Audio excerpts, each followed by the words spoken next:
ಸಾರಿಗೆ ನೌಕರರಿಗೆ ವೇತನ ಹೆಚ್ಚಳದ ಸಿಹಿ ಸುದ್ದಿ. ಸಾರಿಗೆ ನೌಕರರ ಸಂಘಟನೆ ಜೊತೆಗೂಡಿ ಸಾರಿಗೆ ನೌಕರರು ಬೆಂಗಳೂರು ಚಲೋ ಮುಷ್ಕರಕ್ಕೆ ಕರೆ ನೀಡಿದ್ದರು. ಇದಕ್ಕೆ ಮಣಿದ ಸರ್ಕಾರ ವೇತನ ಪರಿಷ್ಕರಣೆಗೆ ಹಾಗೂ ಹಿಂಬಾಕಿ ನೀಡಲು ಗ್ರೀನ್ ಸಿಗ್ನಲ್ ನೀಡಿದೆ.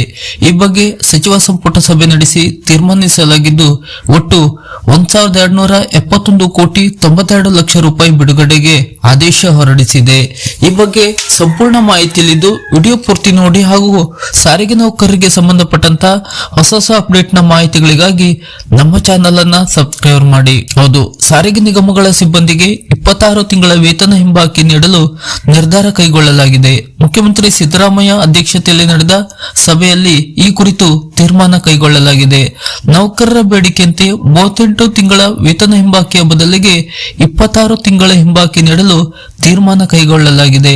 2024ರ ಜನವರಿ 1ರಿಂದ ಆಗಬೇಕಿದ್ದ ಪರಿಷ್ಕೃತ ವೇತನ ವಿಚಾರಕ್ಕೆ ಸಂಬಂಧಿಸಿದಂತೆ 2025ರ ಮಾರ್ಚ್ 1ರಿಂದ ವೇತನ ಹೆಚ್ಚಿಸಲು ನಿರ್ಧಾರ ಕೈಗೊಳ್ಳಲಾಗಿದೆ. ರಾಜ್ಯ ಸರ್ಕಾರದಿಂದ ಅಧಿಕೃತ ಆದೇಶ ಕೂಡ ಜಾರಿ ಮಾಡಲಾಗಿದೆ. ಸಾರಿಗೆ ನಿಗಮಗಳ ಸಿಬ್ಬಂದಿ ಒತ್ತಾಯಕ್ಕೆ ಸ್ಪಂದಿಸಿದ ಸರ್ಕಾರ ಸಾರಿಗೆ ನಿಗಮಗಳ ಸಿಬ್ಬಂದಿಗೆ 26 ತಿಂಗಳ ವೇತನ ಹಿಂಬಾಕಿ ನೀಡಲು ತೀರ್ಮಾನ ಕೈಗೊಂಡಿದೆ. ಸಾರಿಗೆ ಸಿಬ್ಬಂದಿಯ ಮುಷ್ಕರಕ್ಕೆ ಕರೆ ನೀಡಿದ ಹಿನ್ನೆಲೆಯಲ್ಲಿ ಇಂದು ಮಹತ್ವದ ಸಭೆ ನಡೆಸಲಾಗಿದೆ. ಸಾರಿಗೆ ಸಚಿವರು ಮತ್ತು ಆರ್ಥಿಕ ಇಲಾಖೆ ಅಧಿಕಾರಿಗಳೊಂದಿಗೆ ಸಭೆ ನಡೆಸಿದ ಸಿಎಂ ಸಿದ್ದರಾಮಯ್ಯ ವೇತನ ಪರಿಷ್ಕರಣೆಗೆ ತೀರ್ಮಾನಿಸಿದೆ. ಹೊಸ ವೇತನ ಪರಿಷ್ಕರಣೆಗೆ ಸರ್ಕಾರ ಒಪ್ಪಿಗೆ ಕೂಡ ನೀಡಿದೆ. 2025ರ ಮಾರ್ಚ್ 1ರಿಂದ ಪರಿಷ್ಕರಣೆ ಮಾಡಲಾಗುವುದು.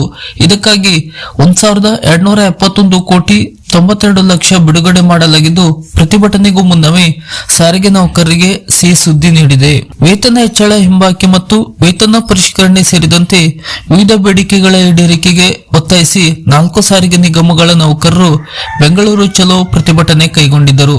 ಹೀಗಾಗಿ ಸಾರಿಗೆ ನೌಕರರ ಈ ಪ್ರತಿಭಟನೆಗೆ ಕೈ ಬಿಡಲು ಸಿದ್ದರಾಮಯ್ಯ ಸರ್ಕಾರ ವೇತನ ಪರಿಷ್ಕರಣೆ ಹಾಗೂ ಹಿಂಬಾಕಿ ನೀಡಿದೆ. ಇದಕ್ಕೆ ಜಂಟಿ ಕ್ರಿಯಾ ಸಮಿತಿ ಒಪ್ಪಿಗೆ ನೀಡಿದೆ ಇಲ್ಲವೇ ಎಂಬುದನ್ನು ಕೂಡ ಇನ್ನೂ ತೀರ್ಮಾನವಾಗಿಲ್ಲ. ಸಾರಿಗೆ ನೌಕರರ ಮುಂದಿನ ಅಪ್ಡೇಟ್ ನ ಮಾಹಿತಿಗಳಿಗಾಗಿ ನಮ್ಮ ಚಾನೆಲ್ ಅನ್ನ ಸಬ್ಸ್ಕ್ರೈಬ್ ಮಾಡಿ ಮತ್ತು ಸಾರಿಗೆ ನೌಕರರ ವೇತನ ಪರಿಷ್ಕರಣೆ ಹಾಗೂ ಹಿಂಬಾಕಿ 26 ತಿಂಗಳ ನೀಡಲು ಒಪ್ಪಿಗೆ ನೀಡಿದ್ದು ಕ್ರಮ ಸರಿಯೇ ಎಂಬುದನ್ನು ಕೂಡ ಕಮೆಂಟ್ ಬಾಕ್ಸ್ ನಲ್ಲಿ ನಮ್ಮೊಂದಿಗೆ ಹಂಚಿಕೊಳ್ಳಿ. ನಮಸ್ಕಾರ.